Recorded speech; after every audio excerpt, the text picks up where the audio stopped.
Hi, in this video, I'm gonna show you how to use Brevo for SMS marketing and send your first campaign. So first is to go to brevo.com or search Brevo in the Google search engine and log in and head to the SMS campaign tab.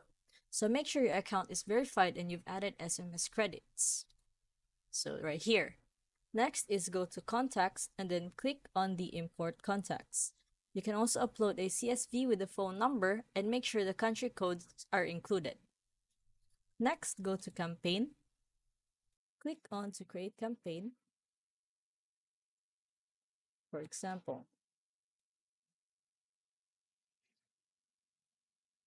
And right here, you can customize your message content senders.